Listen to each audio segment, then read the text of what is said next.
everybody. First, we just want to welcome everyone that's on the call today. We're so excited that you're here. We want to welcome you to our first statewide school leadership update. Many of you have attended our traditional principal advisory committee meetings that we hold regionally throughout the state.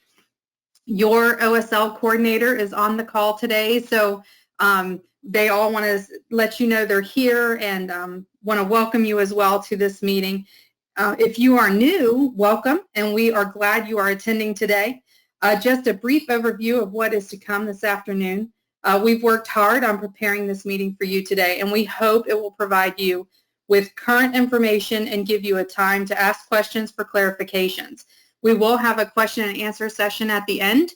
As we are covering information throughout this webinar, those questions will be taken and we're going to sort them out, and then we're going to respond to them as the webinar goes. So if you have a question, we would like for you to scroll down on the GoToWebinar to the chat tab. Once you get into that chat tab, you're going to press, let me rephrase that. You're going to press the orange and white arrow, scroll down until you get to the chat tab, and then you can respond to our questions there, or you can actually ask a question there as well. And once again, we'll be collecting those throughout the webinar. Please know if we do not get to your question today during this meeting, we will provide answers through email. We're hoping to get that to you by tomorrow afternoon by the close of business. The agenda today is as follows. There's going to be opportunities on how to stay connected with Step Up and the DOE during this time, updates on future scheduled events, and some important surveys that are coming your way. And then we have 4 guest speakers, and I know that you will be excited to hear from each one of them. So let's get started.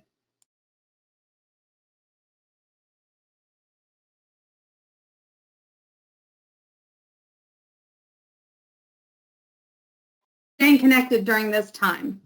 School choice website you'll see there is listed. I'm sure many of you have been using that throughout this time to keep updated on what's happening with private schools in the state of Florida.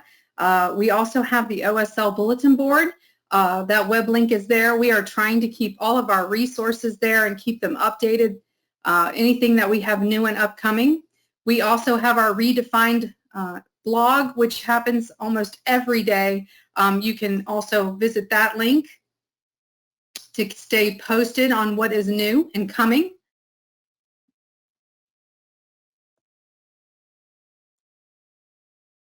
And then we have our Modeling Resilience Through COVID-19 sessions that are happening on Thursdays. Our next one is going to be Thursday at 10 a.m., April 16th. If you just hold your phone up to your computer screen and take a picture of that QR code, it will take you directly to the Go Sign Me Up, which will allow you to sign up for that. We hope to see you this Thursday. We've had great turnout, and we've been excited to discuss how we are experiencing and how our schools are experiencing this pandemic, and the growth that we've seen through it, and how we have taken leadership strides during this time. So we are all looking for the silver lining throughout this pandemic. It's a great opportunity for you to connect and network with others. So we encourage you to join us on Thursday. A little bit of an update. Those of you that have already registered and possibly attended our Choice in Education conference last year, this year we have postponed our conference. So it will not be happening this June, but will be happening June 10th and 11th, 2021, and we will maintain the location at Faith Christian Academy, which is 9307 Curry Ford Road, Orlando, Florida, 32825. I know that you will be receiving email information about the postponement.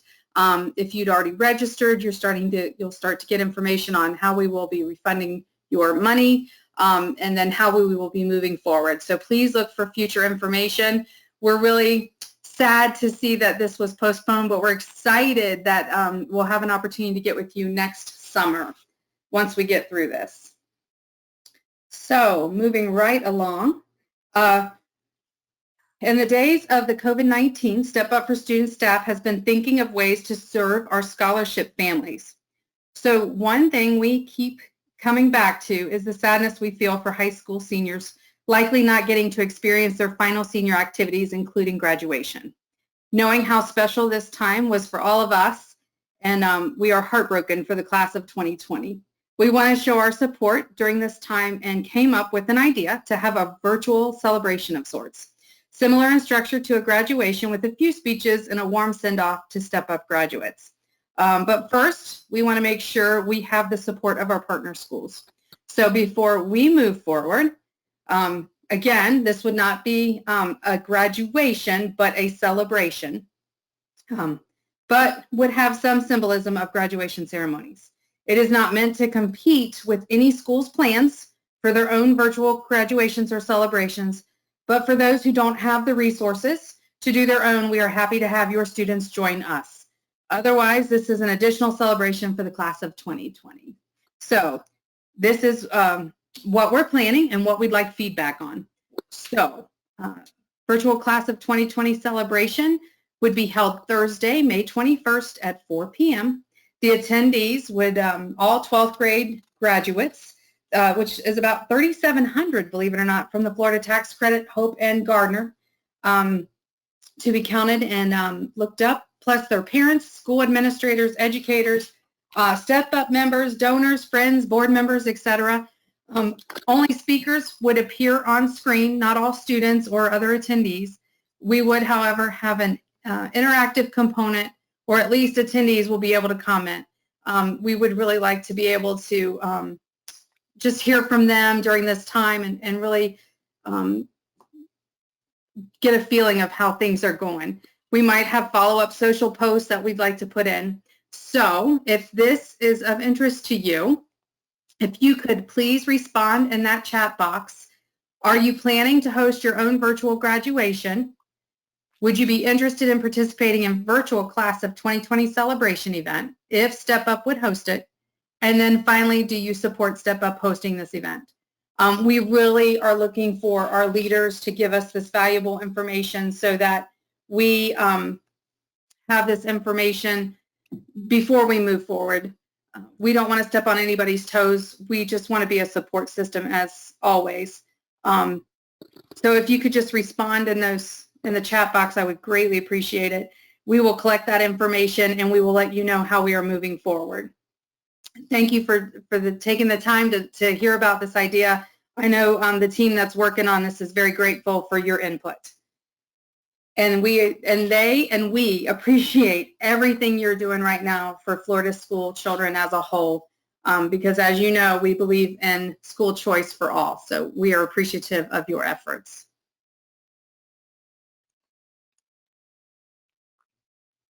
Whoops.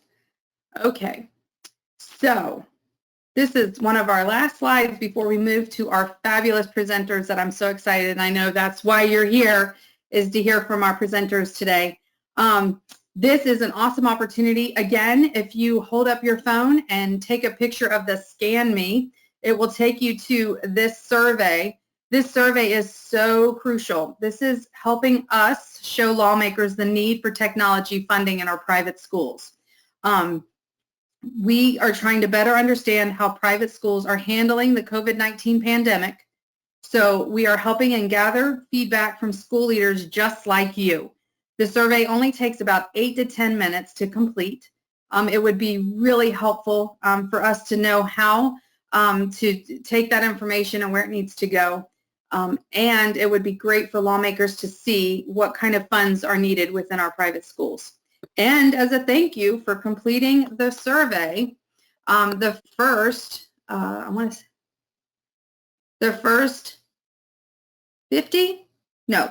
80 participants will receive a $50 gift card. All other participants, maximum one per school, will be entered into a drawing for one of 80 $25 gift cards.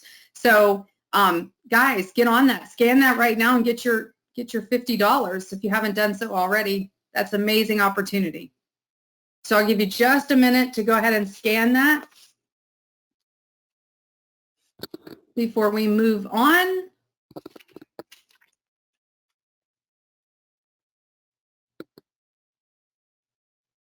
As a reminder, just to put your questions into that chat box for us?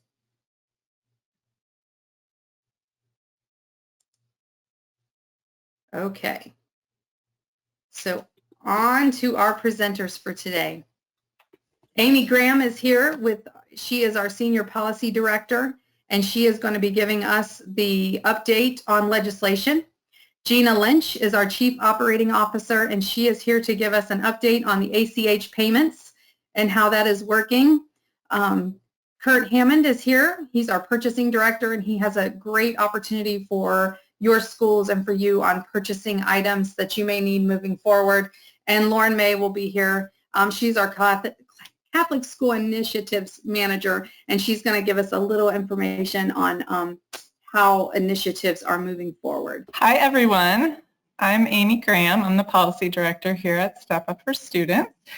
Happy to be here with you all today and share some legislative session wrap-up notes with you all.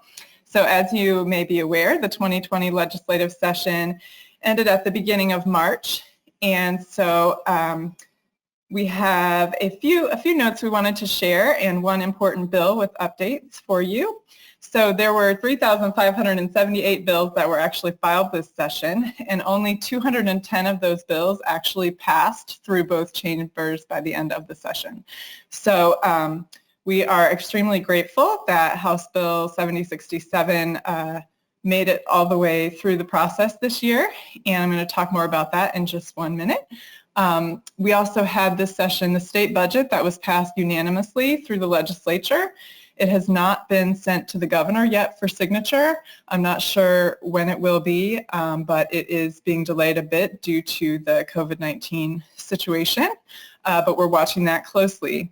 In the state budget, we are excited to share that there was $189.9 million allocated for the Gardner Scholarship Program for next year, for the 2021 school year. That is actually an increase of $42 million, which many of you may remember is the amount that your schools helped us advocate for during the session. So we had about 3,600 students on a waiting list this year for the Gardner Scholarship, and so that additional increase of $42 million should help cover this year's waiting list students, as well as potentially some new students. So that was very exciting news, and definitely want to say a huge thank you to all of your schools and administrators and parents and families who helped come to the Capitol for the Gardner Scholarship Rally and advocate for that increase in funding.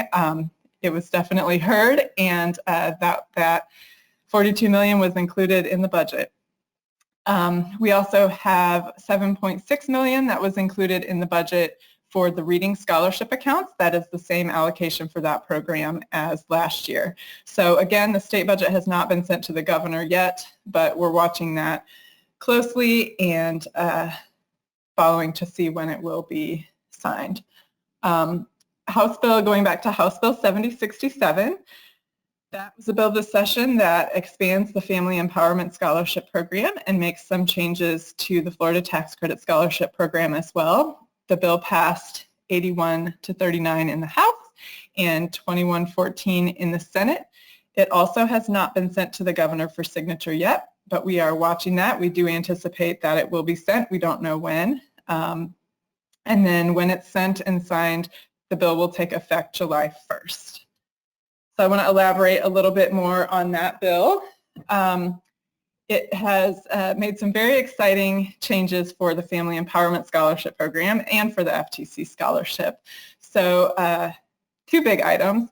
It allows the annual Family Empowerment Scholarship enrollment growth to be 1% of the public school student enrollment each year. So it increases by 1% every year instead of by 0.25%. So this year, the Family Empowerment Scholarship funded about 18,000 students. Next year, there will be an additional 28,000 students who will be able to be funded through the Family Empowerment Scholarship.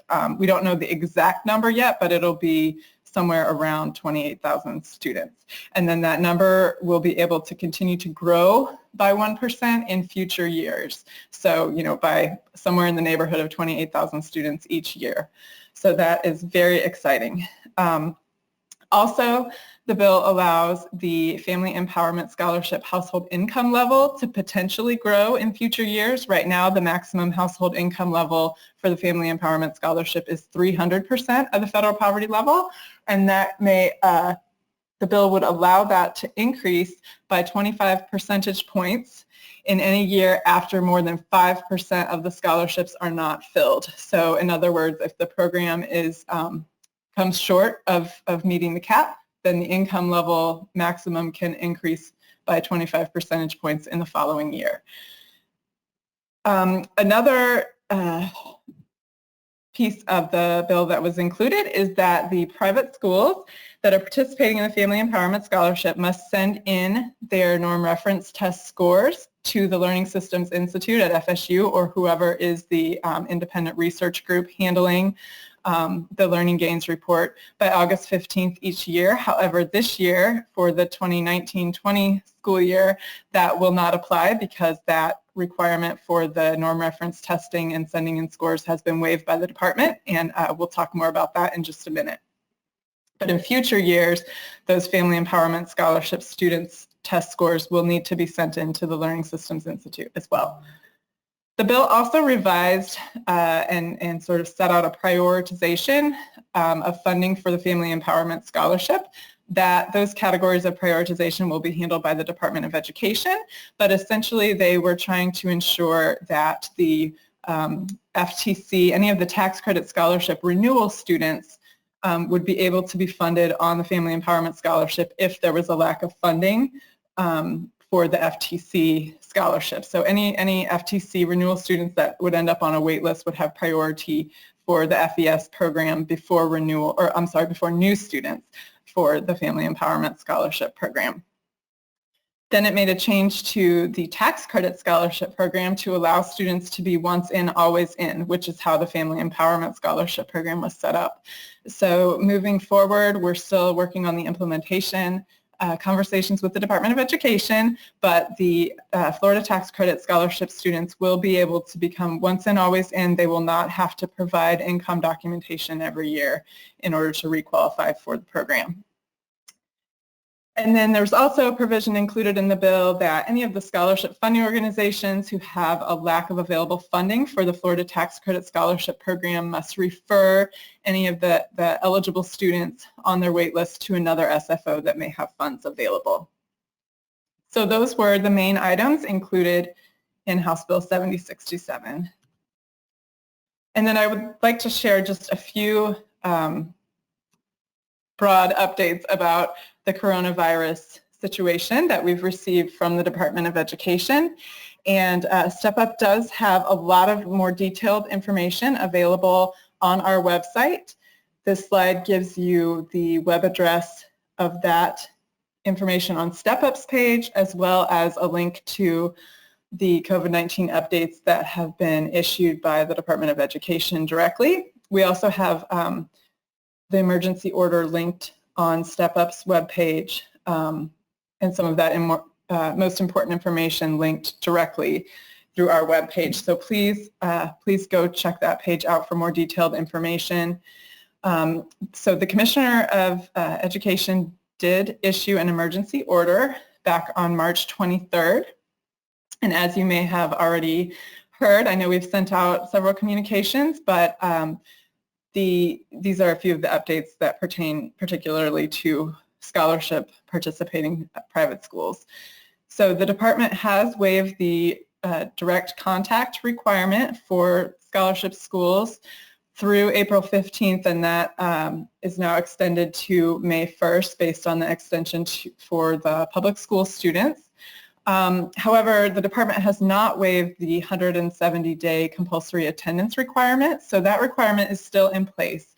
And the directive that was given was that private schools are strongly encouraged to follow the CDC guidelines and to develop a method of providing instruction by virtual means or by packets or some sort of hybrid of any means that you have available to continue providing instruction to students while following those CDC guidelines and not having direct face-to-face student instruction.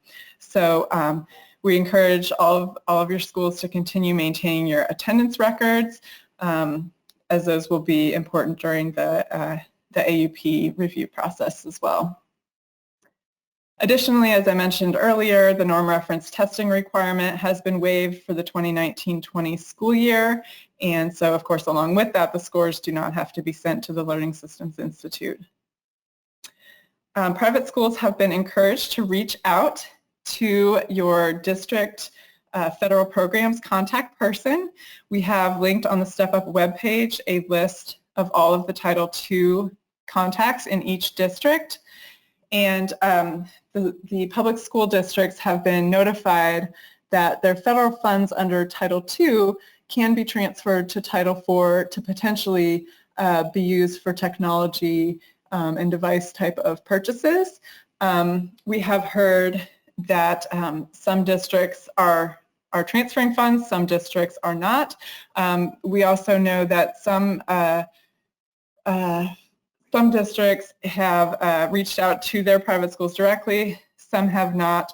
But if your school has received, did participate in the consultation process for Title II funding for the 2019-20 school year, and you know that you already have an allocation of funds, you can absolutely reach out to your Title II district contact person to ask them about the possibility of transferring those funds that you have remaining under your Title II allocation to Title IV to be able to use for technology and device type of purchases.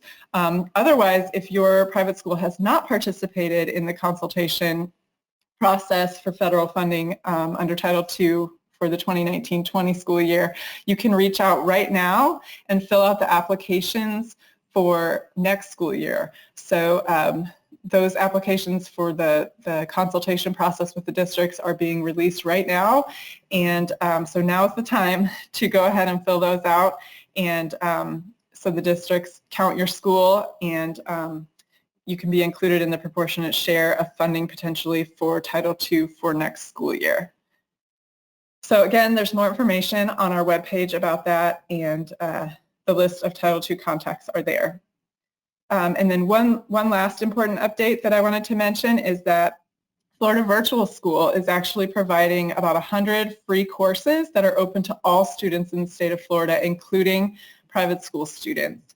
And so we have the list linked on our webpage, and you would just want to be sure that if your students are participating in those free courses that they, well, if your students are participating in Florida Virtual School courses, you want to be sure that they are the free courses, and if they're not the free courses, then those other courses would still count toward the 2-course maximum for the tax credit scholarship program limitation that is in the law. But if the courses are part of the 100 free courses, they will not count toward that 2-course limit. They will not be counted toward the FTE count for state funding. So please feel free to take advantage of that free resource. And those are all of the updates that I have to share. Thank you. Okay, good afternoon, everybody. This is Gina Lynch. I'm the Chief Operating Officer here at Step Up for Students, and I just want to thank you all for joining this very important webinar. And I'm going to speak to a payment process that we had to quickly change due to the COVID-19 situation. And I know most of you are all aware of this and the project we've had to take on over the last couple weeks in order to make sure that you receive your 4th quarter payment in May. So I've been browsing through some of the questions that have been popping in, so hopefully I'll answer them.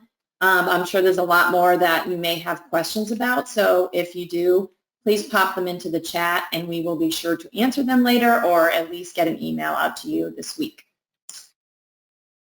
Okay, so the 4th quarter payment. So due to the COVID-19 and social distancing protocols, we had to quickly adjust to make arrangements so that your school gets paid without the interaction that is normally needed, where the family or parent or guardian comes to your school to sign the check.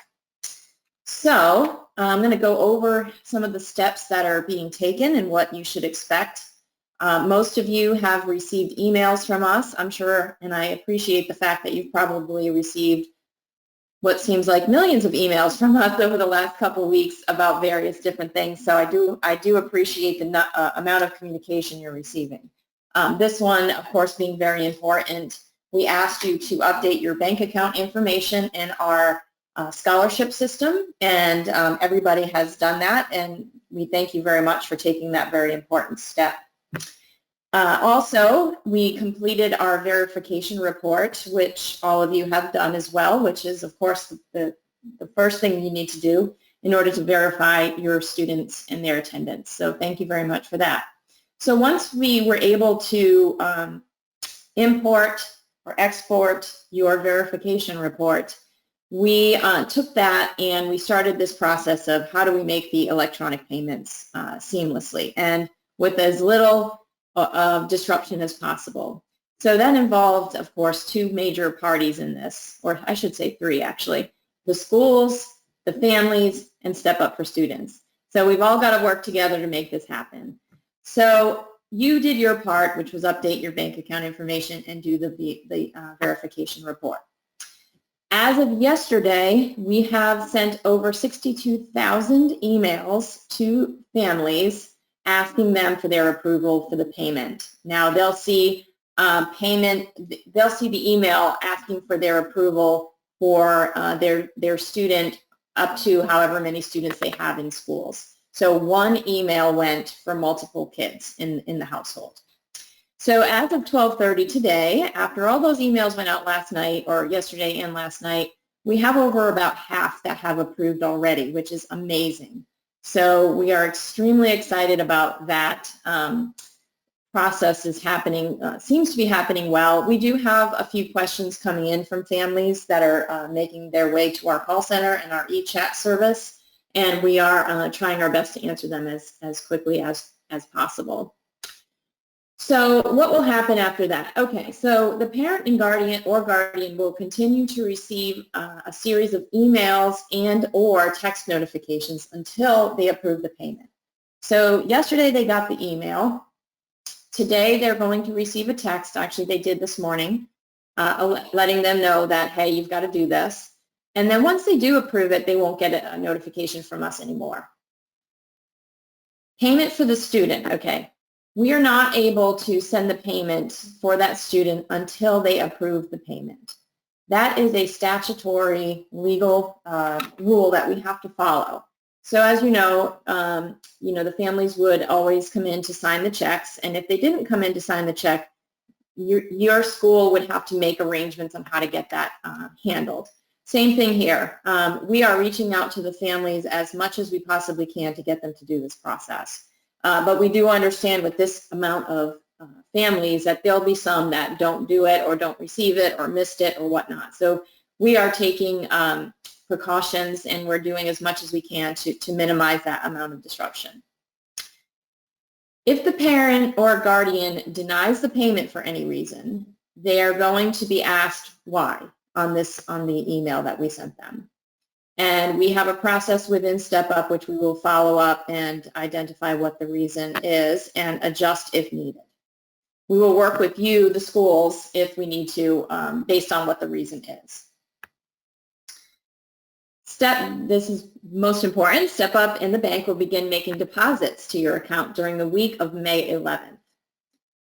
So a lot of schools are asking us, well, how do we know when will I know who has approved and who hasn't approved? I have 100 kids in my school. Well, as you receive the deposits, and there could be multiple, because we're going to try to get batches of students and their payment off to you as often as possible. So you may receive multiple deposits. But with that deposit, you will also receive a transmittal notice indicating which students the payment is for. So that will give you an idea of, so that you can do your reconciling against your books to know who has approved and who hasn't approved. At the end of the day, after repeated attempts, if the family or guardian is not responsive, a paper check will be issued to your school. Of course, we want to make sure that that number of paper checks is very minimal. We don't want to have to, make the family and your school have to somehow get together to sign the checks. But If we don't have any other recourse, you will receive a paper check. Okay, the next couple screens, I just want you all to see what the parent or guardian got as of yesterday in their email, just so you are aware if they do call you and need some assistance. These are a couple screenshots that we took. These are can be viewed either on a laptop or a tablet, even a mobile phone, which is most likely what they're going to be using it on. So, you know, screen one just tells them what is happening. It gives them the application ID of their student or students. And then once they continue through it, they are being told the steps to take, either to approve or deny. And then they have a deadline by which they need to do it by, which is April 17th. And then they simply click continue. At the end here, there's a review process, and they click approve or deny. And once they click approve, they will receive, here's the approval page, they will receive confirmation. If they do hit deny, like I mentioned before, they will be asked to enter a reason for the denial. So that's pretty much it. Now, I know there's lots and lots of questions probably coming through, and I will definitely make sure those get answered, but please put them in the chat. And please know that, you know, we had to pull this process together very, very quickly. So far, we're seeing great results. I'm sure there's going to be a few glitches and hiccups. We're having a lot of families call us today. So we want to be sure we're there to help you. So please be sure to either call us, your service, either your OSL coordinator, or you can call our provider relations team, which many of you know, and there's also the e-chat option. So thanks very much. Appreciate it. Well, thank you for your time today. My name is Kurt Hammond, and today I want to talk to you about a new program that Step Up is considering rolling out to our private schools. This has been on our radar for quite some time, so I'll just get right into this and kind of give you some details around this, and then we'll chat about it a little bit later. So, how many of you like to save money? This is kind of rhetorical, but I do a lot. I love finding a great deal. I always like to find savings opportunities, and just it drives me. So follow-up is, how many of you have unlimited free time to go and shop multiple sites or brick and mortar stores for that best deal? And so I'm assuming that on a normal day, the answer is time is very limited, and now is no exception during this kind of remote learning situation that a lot of our schools are under right now. I know that as your duties as principals and administrators, you all wear many hats. You're the finance and accounting person, or the substitute teacher today, or you had to get the broom and dustpan and sweep a floor because something spilled. So you have all sorts of roles outside of your principal right here. So a little bit about me. Prior to coming to Step Up, I worked for many years in the healthcare space for a large not-for-profit. We had about 150 hospitals around the U.S., and we spend about $14 billion a year on the stuff you need in hospitals. My role was to negotiate contracts with these suppliers. Think of it, anything in a hospital, from hips and knee implants to paper towels to flooring, you name it. All the things you need in a hospital, we negotiated favorable contracts for our systems. Prior to taking a kind of a broad approach, each of these hospitals across the nation in different cities were kind of on their own. So they had to negotiate their own contracts and for different things and different pricing. And so we had to standardize that to say, we want to look at you. We want you to look at us as a whole and look at all of our spend across the U.S. So that's a little bit about me prior to Step Up. Since I've been with Step Up, my original kind of role was to help grow the My Scholar Shop platform. This is a kind of an e-commerce platform for our Gardner families. And my role was to help onboard new suppliers, kind of my forte from my previous roles. And so this would include finding the suppliers that were needed by families for that homeschool experience. And since that time, we've helped families transact tens of millions of dollars a year through the program, 50 to 60,000 purchase orders a year, while simultaneously onboarding these vendors. My goal was to help drive contracts which drove savings, which amounted to millions of dollars a year in savings for our families. And so that's kind of the theme of take that and bring that over to our schools. So what is a group purchasing organization or a GPO? So they exist to help businesses, in this case in schools, to purchase similar items and leverage your purchasing power. Goals to gain favorable pricing and even contract terms for you. But typically GPOs are found in spaces like healthcare and food services and the manufacturing sectors.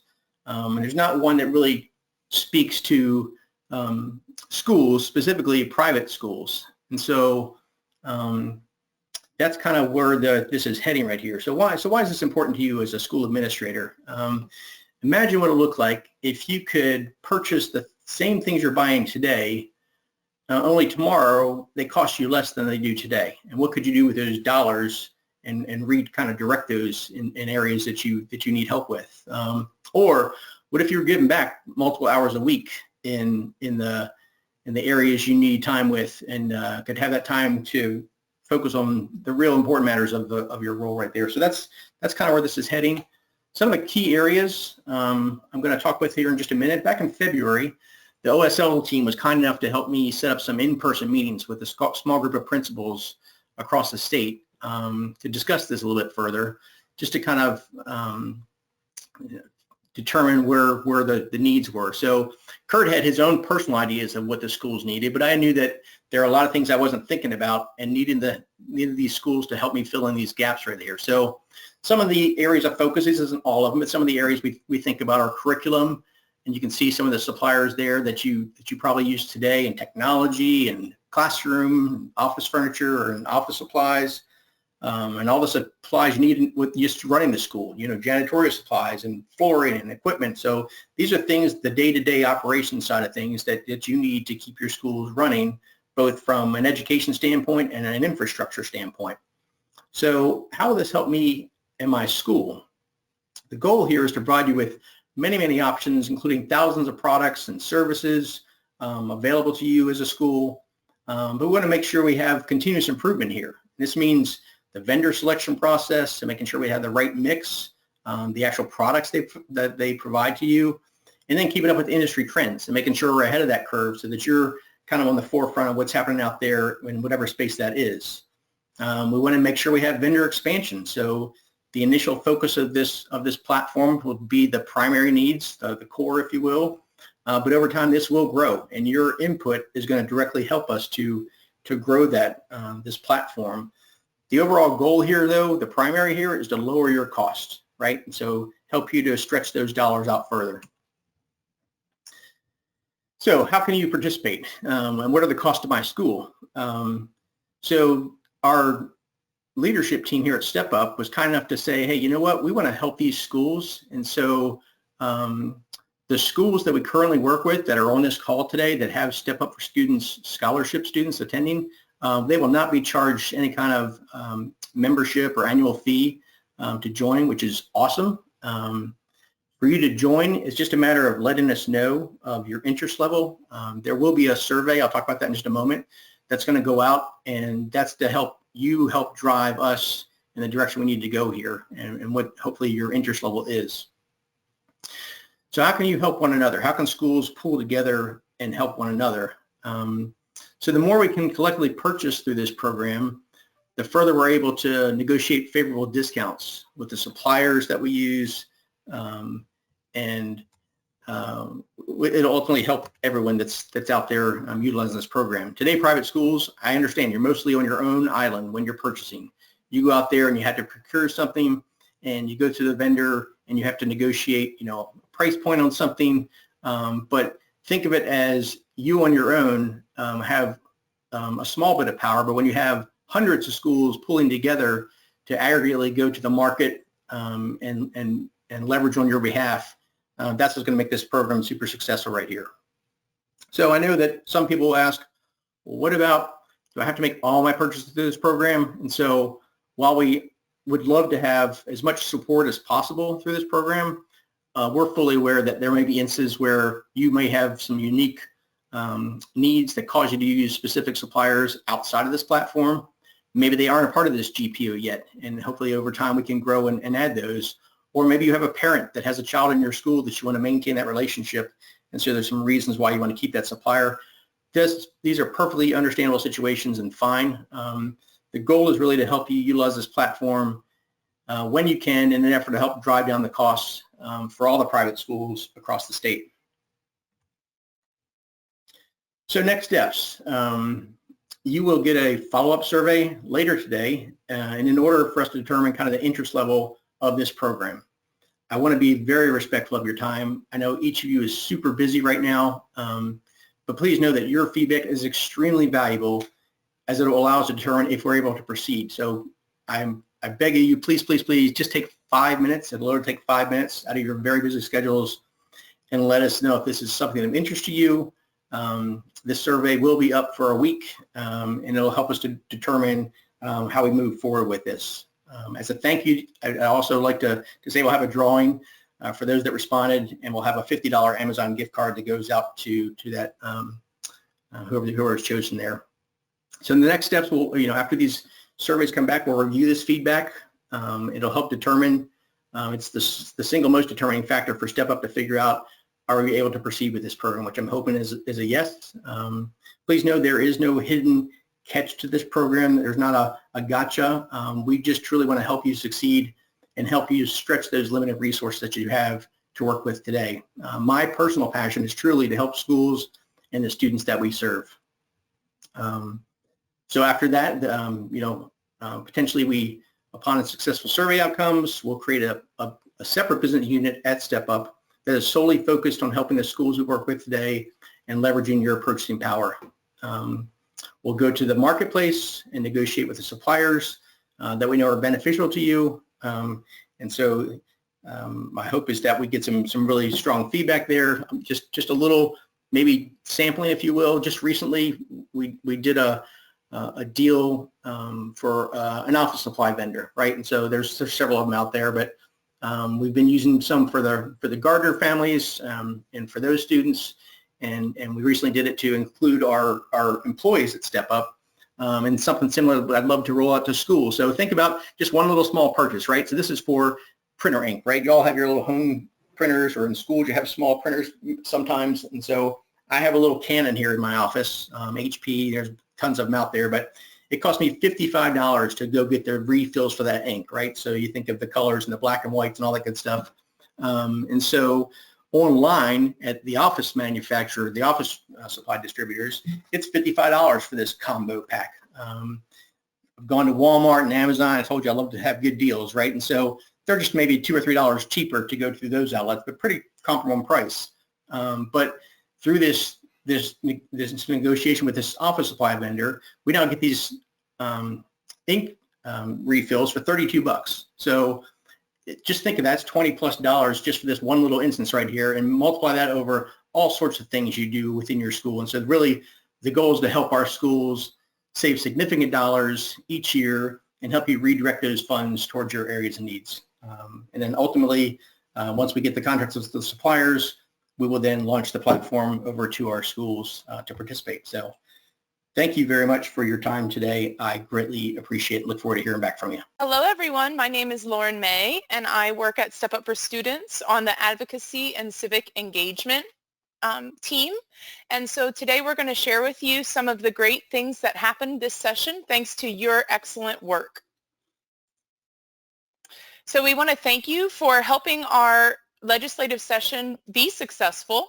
These are some of the things that our principals helped us accomplish by sharing our emails and notices with parents. So we really thank you for all of your great work and for your help. So some of the things that we did this session were you all helped us make phone calls to lawmakers. We had people visit and come to the Gardner rally in Tallahassee on January 21st. We had over 600 people come to that rally, and it was one of the coldest days ever in Tallahassee, but we appreciate everyone that came. It really did make a difference because, as Amy mentioned earlier, on the legislative updates, we were able to get the requested funding for the Gardner Scholarship. You sent emails to lawmakers, emails to companies when we asked you to thank them for donating to Step Up for Students. Some of you hosted school visits with lawmakers, and many of you either came to Tallahassee and testified or sent parents to testify in Tallahassee. So again, thank you so much for everything that you've done to help us be successful legislatively. Here are some pictures of some of our schools who sent people to Tallahassee to testify. And so we just really value everyone that participated, and we encourage you, if you have not participated in the past, that you do. And so this is how you can join our network. If you're interested in learning more about advocacy and sharing our information, you can easily do that by just texting the phone number 52886. And when you text that number, you're going to text the letters FVFC. When you do that, you'll be joined to our advocacy network, and we use that network when we have events or needs. If we have a school visit, or if we have a lawmaker that we're looking for advocates to come meet with and tell them about why they value scholarships and why they value educational options for their children, you would get a text message, and you could either write us back and let us know you want to come or not. And you can also share that information with your parents and invite them to join us. So I encourage you to do that. You can also follow, like, and share us on social media. And I look forward to hearing from you soon. We have an email address. It's called parentpower@sufs.org. And this flyer right here will be sent to you after the webinar. It's going to be an attachment on our webinar, so you'll have this available after the webinar is over. Thank you all so much. A lot of our legislative successes, all of our legislative successes are thanks to you and all of our advocates that join us in Tallahassee and across the state to share why educational options are important. Thank you so much, and that's it for me. Have a great day.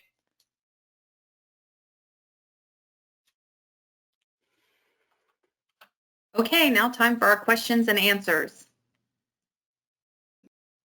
Okay, this is Lauren Barless with the Office of Student Learning, and you guys have been keeping me very busy, keeping track of these questions coming in, so I'm going to do my best to get through as many of them as possible and still respect the fact that we're going to try to finish in 12 minutes. So I'll start with Amy first. There are a lot of questions for you related to the legislation and also related to the DOE mandates. So the first question is on clarity on the guidelines for transferring funds from Title II to Title IV. I know you mentioned that briefly, but do you want to speak to a little bit more about what our experience has been working with the districts on that? Sure, and please feel free to add anything there, Lauren, too. Yes, so it's very important that you contact your district Title II contact person, because the public school districts are in charge of dispersing those funds and allocating them and the proportionate share that goes to the private schools. And they also have the ability to decide whether or not they're going to transfer the funds from Title II to Title IV. So it's really up to the district, but that's why it's important from them to hear from any of the private schools that have, especially if you have an allocation of Title II funding and you're wanting to use it to purchase technology under Title IV, it's important to reach out to them, and then please let us know if you have reached out to your Title II contact person, and if you've been told, no, we're not going to transfer any funding for private schools to Title IV, that would be something that would be important to let your OSL contact person know with Step Up, and we can try to pass that information along to the Department of Education and help where we can. The department has been great about reaching out to any of the districts with concerns that we're hearing about the transfers of federal funding. So please let us know if you have a concern in your district or with your allocation. Okay, great. Thanks, Amy.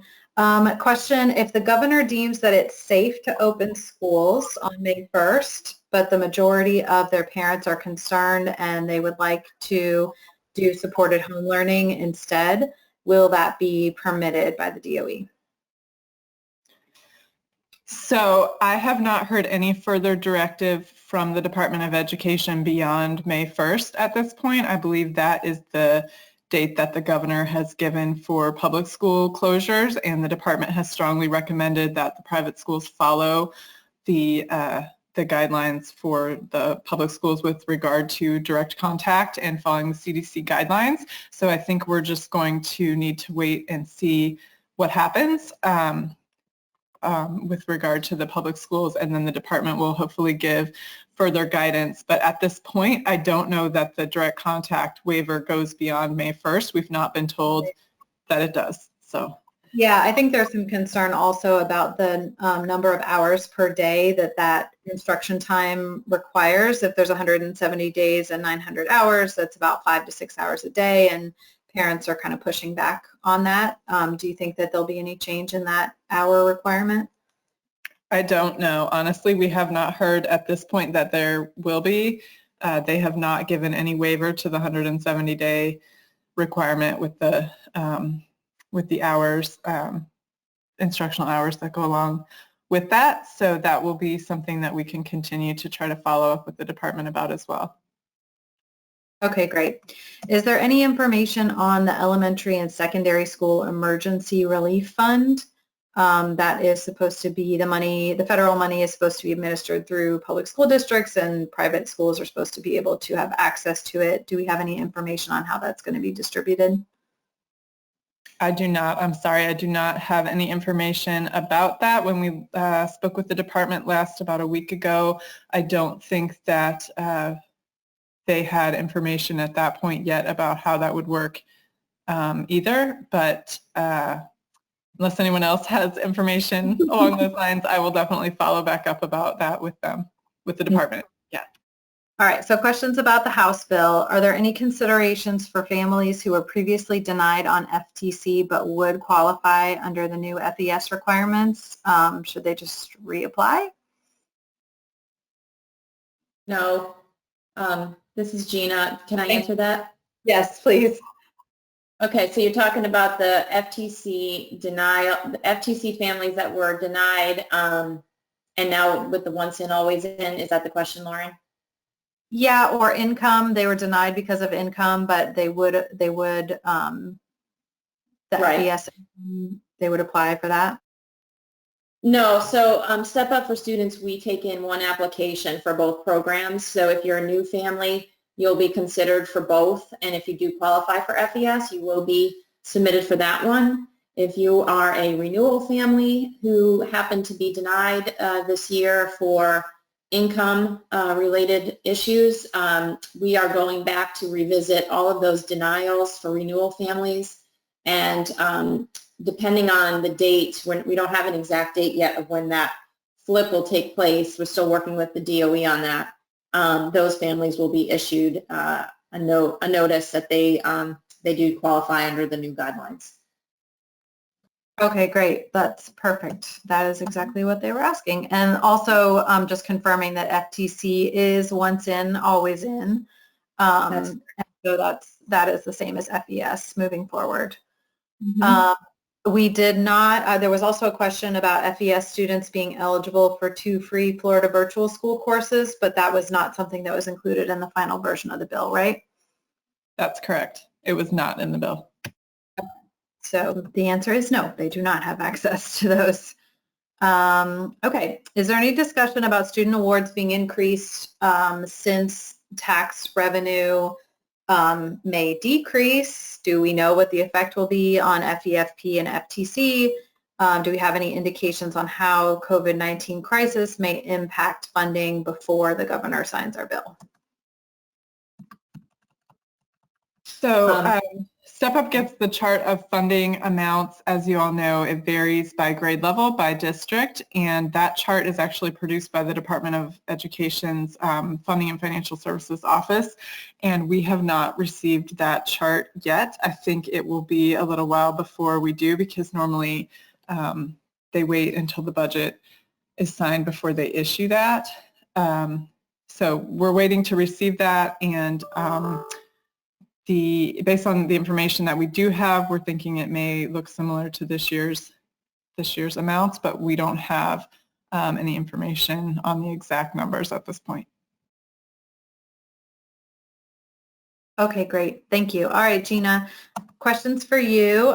First one's actually a kudos. James Herzog with the Florida Conference of Catholic Bishops says that his FTC parents are saying the payment approval process was helpful and easy. A lot of people saying kudos, and they're very happy that we're going to be using this form of payment moving forward. So lots of congratulations there. A lot of questions around what to do not knowing who has and has not approved payment. Yeah, So way for them to see who has not so that they can then reach out to those parents. Yeah, I saw a lot of that too, and that's our main, that seems to be the main question. And so I'm working with our IT department to see if that type of report can be generated prior to May. I am not 100% sure right at this moment. I do have the note out to them, so we will just have to get back to you on that. Okay, great. And if they have parents who have not received the email, some of them are saying they got text messages, but they never got an email, what should they do in order to get that email with the approval link? Yep, so we are also working on that as well. What we're finding is some parents have updated their emails in the middle of this process, and so it kind of went to a different one, and now they're telling us that they need to change that. So there's a whole bunch of situations going on that made that happen. So we are working on a process to reissue the emails so that they can do the approval. Okay, great. And will they, what should they do if a student's parent or guardian is deceased? How do they get that information updated so that someone else can authorize the payment? I'm going to have to work with the compliance department on that case. Okay. Okay. All right. And finally, how will they know, how will the schools know when Step Up is depositing the payment? Will it be in, how many students will be in each payment batch? Will the deposit transmittal be emailed to the contact on file? How will they get that information? Let me just, Lauren, I got a little note from my friends over in provider relations about that, just the situation with the deceased parent. They can call the normal provider relations team. They handle that kind of stuff. Okay. With the power of attorneys and all that, yeah. Okay, and the next question was, sorry, Lauren, what was that again? The notification about the deposits, how will the school get those notifications? What's going to happen is you will receive a bank deposit, and then you will receive an email remittance notice that tells you who's the payments are for, which students and the amounts. Okay, that's great. And for the parents, do they get one email even if they have more than one child on scholarship, or is it one email per child? It's one email per family. So if one family has 14 kids, and I'm exaggerating, they'll just have the one approval to do, and it'll go for all of them. Okay, great. And they're also wondering if we could send the instructions that we shared that went out in the email to the parents. Is there a way to send those to the schools as well so that they could put them into their own newsletter for parents, encouraging them and helping them understand how to do the process? Lauren, if they're looking for the screenshots, they're in the presentation that I had. I'm not sure. You know, this is happening right now, so by the time, maybe those new newsletters are going out, this process might be over. Not sure though, but we can certainly give them the screenshots that we have. Okay, yeah, and that does bring up another question I've seen a lot, is that yes, this is being recorded, the recording will go out and the slides will go out after the session is over, and we'll also include the direct links because I know the QR code didn't work for everybody, so we'll send a direct link to register for the Modeling Resilience webinar and also one for the private school technology needs. Okay, so it is 2 o'clock, and Kurt, there definitely were questions for you about the group purchasing order, so I want to make sure that I will send those to you, and what we can do is just get the answers kind of in the body of the email that we send out with the recording and the slides. So hopefully we'll get everybody's questions answered. Sure. Thank you so much, everyone, for participating and for all of your great questions. And Rhonda, I'm going to let you close out the session.